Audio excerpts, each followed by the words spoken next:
Pulverização é o nosso assunto em máquinas agrícolas e implementos. Já que o nosso assunto é pulverização, vamos falar sobre a classificação dos pulverizadores de barra.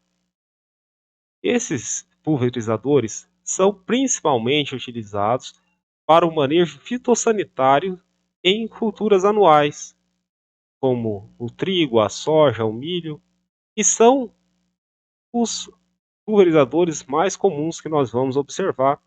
Aqui nós trazemos uma classificação destacada em três formas.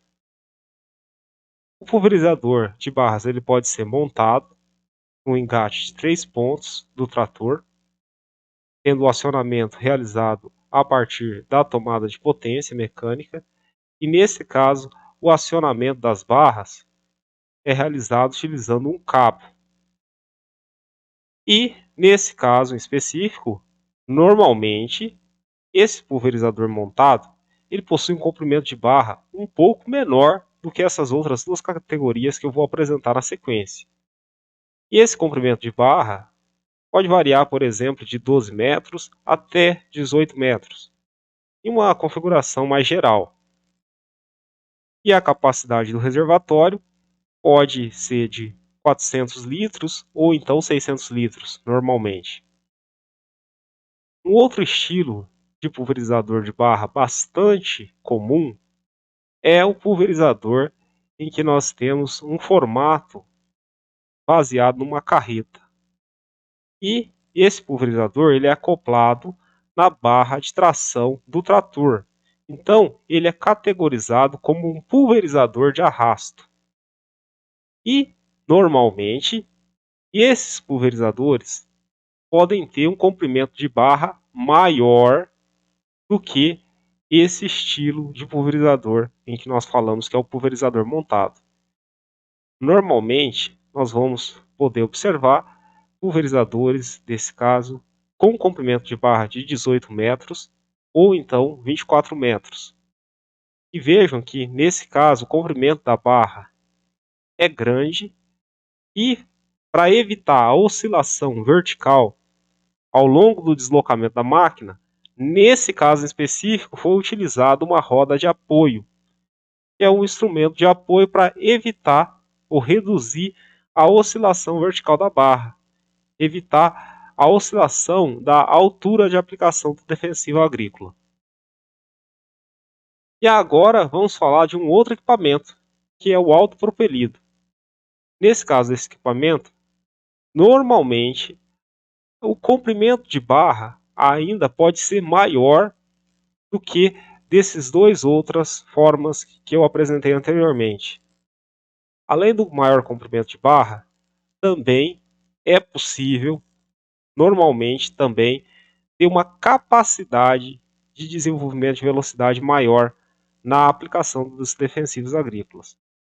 Se nesse caso, por exemplo, a operação é realizada com uma velocidade de 8 km por hora, no máximo 12 km por hora, quando se utiliza um autopropelido, normalmente a velocidade de desenvolvimento pode ser maior, pode ser até uns 20 km por hora.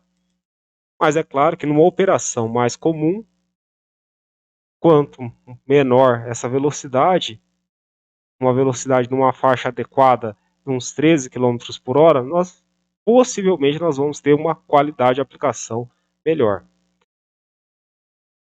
Mas, em comum, nesses três modelos, nós vamos observar que nós vamos ter pontas de aplicação hidráulicas. E essas pontas nós já detalhamos em um vídeo anterior em que eu destacava a ponta, mas em algum outro vídeo mais à frente nós vamos destacar o conjunto que é formado pelo porta-bicos e também pelos componentes que compõem esse bico hidráulico de aplicação de produtos fitossanitários.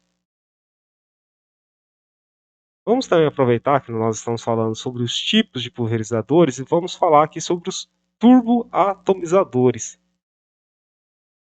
Se antes nós falamos de máquinas que eram utilizadas para culturas agrícolas anuais, nesse caso nós temos a aplicação desses turboatomizadores na pulverização de produtos fitossanitários em culturas agrícolas perenes, como pomares, por exemplo. E nós vemos aqui dois tipos de pulverizadores turboatomizadores.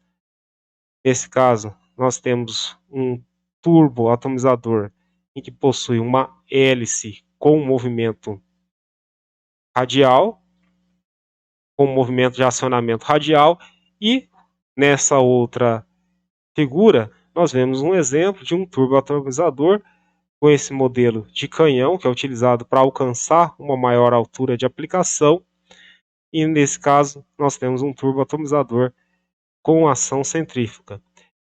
E de qualquer forma, a ideia nesse caso é aumentar a penetração do produto entre as folhas, os galhos da cultura perene.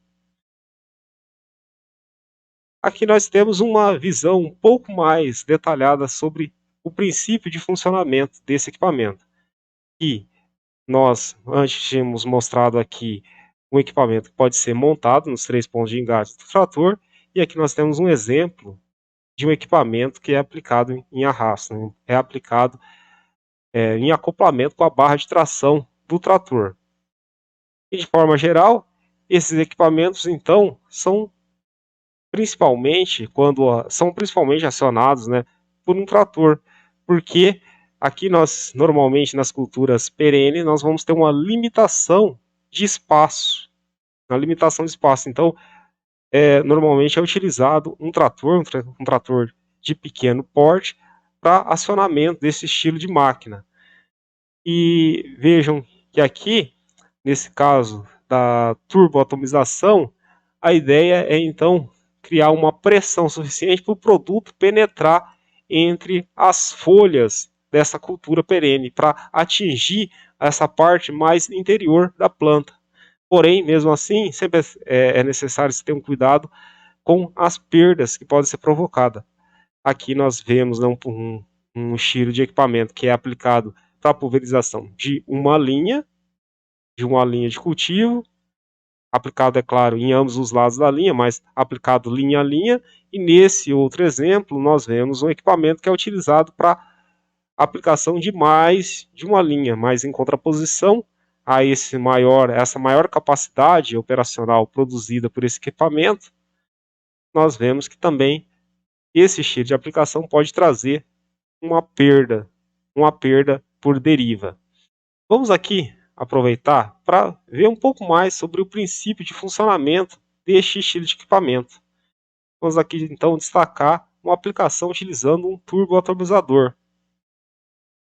Vejam que aqui nós estamos vendo uma aplicação numa cultura perene de goiaba, e vejam que nesse caso, olha a possibilidade, né, de uma aplicação não ajustada, não bem dimensionada, uma aplicação que traz uma boa quantidade de perda, possivelmente aí mais de 50% da perda, porque é uma aplicação que está sendo feita de uma forma desajustada, não é uma aplicação que está sendo correta. Poderia ser aplicado somente, né, uma seção, né, uma parte da seção da planta, ou então acionado somente uma parte da seção para que essa aplicação fosse melhor dirigida. Poderia ter também ajustado a pressão da aplicação, a velocidade de atuação do turboatomizador para reduzir essa possibilidade de perda.